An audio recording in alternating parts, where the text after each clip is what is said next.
So read, stuck on the block, read, sitting in the box, read. What's going on, people? See how that one had no resonance because these are not paperbacks. Yeah, these are hardbacks. See how it just killed the sound. Most weeks when I slap the tables, it has a bit more like resonance going through, I believe is the technical term. This week's Great Reads is a series, so it's not a special. I'm not going to call it a special, but because it's sort of one tale, I've put them all together. This is a dedication to one of my favourite writers, one of the most important creatives to come into my life of recent, a man called Alejandro Jodorowsky, and this is the saga of the Metabarons, right?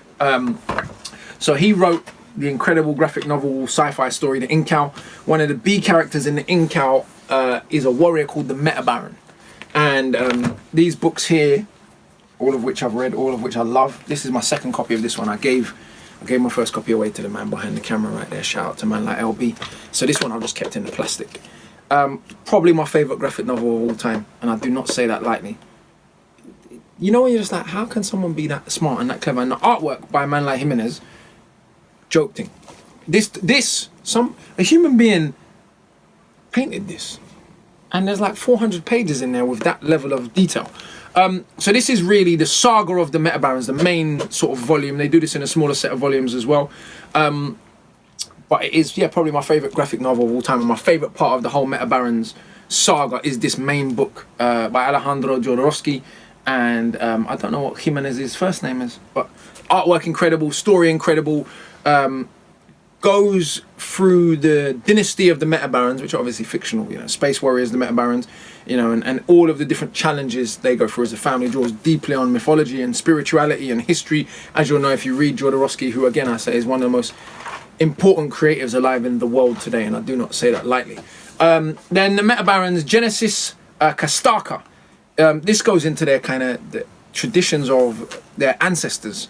So the sort of ancient, before the main man like the Metabaron came to the fore, how were they living in Kastaka and how did they, come to be the warrior clan that they are? And again, like all of Jodorowsky's stuff, incredible artwork, even though he doesn't do the artwork, and incredible storytelling, deeply rooted in spirituality and history and mythology and human culture. And so this gives you sort of continues to build the world, is the backstory.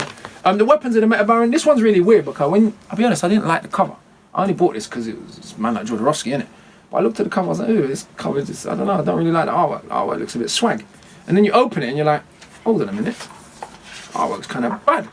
You know what I mean? So it's like the artwork on the cover doesn't really, see a lot of people like graphic novels where the artwork is kind of plain or kind of what I would say not that good. Me, I'm not really like that. What I love about graphic novels is the sense that I'm watching a movie. Like, it's like a subtitled movie that is grander than any film I could ever watch. So this is why I love Humanoids in particular.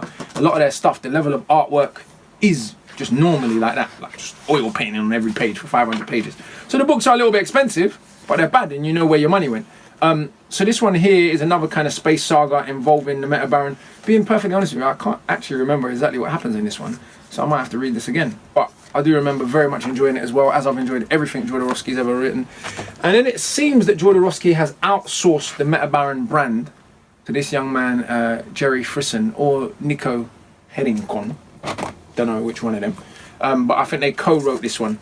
This one is perhaps the best artwork, even better than the artwork in the original one I've ever seen in any graphic novel ever. Look. I said, yeah, it's Jerry Frisson. Look at the... What? That's just the opening page, cuz. And so this is like these are the two newest volumes, yeah, of the sagas in the world of the Metabaron. I don't even understand how. That looks like a life's work to me, and that's just one page, yeah? So it's more, the Metabaron in space doing his thing. I've even got a signed picture there. Shout out to them, man. There. And it's part 2 of that same saga. I think there's going to be 3 parts in this saga here. So really, if you want to get into graphic novels, I would recommend anything by Alejandro Jodorowsky. He's written loads of other stuff that's about spirituality and things like The White Llama and Son of a Gun, and loads of other incredible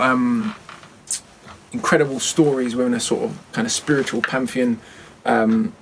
That is his world, but his greatest work for me, I wouldn't even say is the Incal. Most people Jodorowsky fans are gonna get onto me for that, saying, "No, the Incal is the greatest, the Incal trilogy."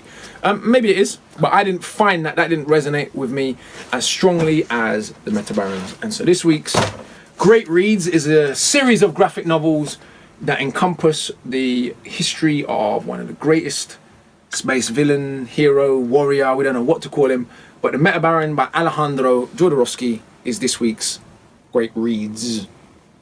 Big up. So read, stuck on the block, read, sitting in the box, read.